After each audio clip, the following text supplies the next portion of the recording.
Nous pensons simplement que les politiciens, toutes tendances confondues, majorité comme opposition, ont pourri le débat, ont dénaturé les débats.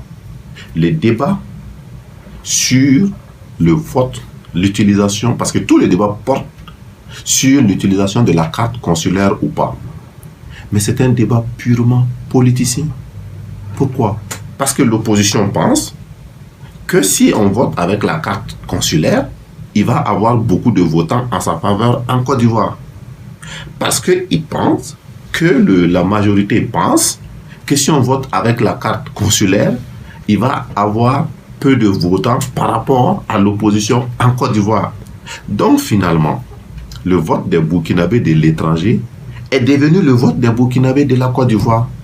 Est-ce que sincèrement, ce n'est pas ridicule? Parce que le problème ne se pose pas en ces termes. Le problème ne se pose pas en termes de savoir si on doit voter avec la carte consulaire ou pas. Nous qui sommes au Burkina, nous votons avec la carte d'identité. Ça exclut des gens par rapport à ceux qui n'ont pas cette carte d'identité. Mais le débat n'est pas là. Pour ce qui concerne les étrangers, il y a des débats plus importants, mais que personne ne pose. Je vais vous donner un exemple. C'est qui le Burkinabé de l'étranger? Ça, cette question-là, personne ne la pose. Quand vous prenez la loi burkinabé, est burkinabé la personne qui est née de père ou de mère burkinabé? Est burkinabé la personne qui est née au Burkina d'un père ou d'une mère qui y est lui-même né? Ça, c'est l'attribution de la nationalité. Après, on peut acquérir la nationalité par le mariage, par la naturalisation, etc.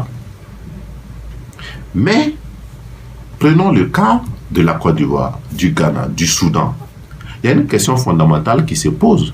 Est-ce que tous les Ouédraogo qui se trouvent là-bas sont des Burkinabés? Au regard de la loi burkinabé, voilà des débats qui sont intéressants à savoir, parce que c'est ça qui détermine qui va voter ou pas. C'est plus important que avec quoi on va voter.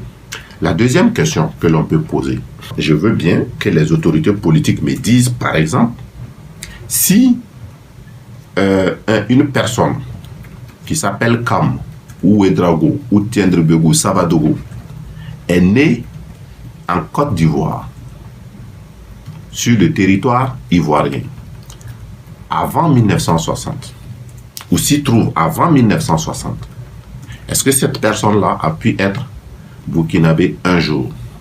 Parce que le Burkina n'existait pas avant 1960. Si cette personne-là a un enfant en Côte d'Ivoire, qui n'est pas né au Burkina, est-ce qu'au regard du droit burkinabé, cette personne-là est burkinabé? Moi, je veux qu'on règle d'abord cette question. La deuxième question qu'on peut poser, c'est de dire, est-ce que quelqu'un qui n'a aucun intérêt affectif ni économique au Burkina peut voter? Dans certains pays, les questions qui se posent. Moi, j'ai rencontré des gens à l'étranger qui portent le nom Savadogo, qui ne se sentent pas du tout burkinabés.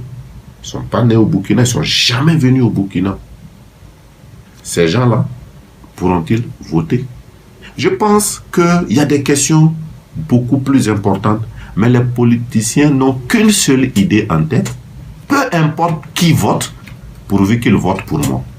Et vous voyez donc que dans un débat aussi bas, c'est difficile de participer. C'est ça la réalité.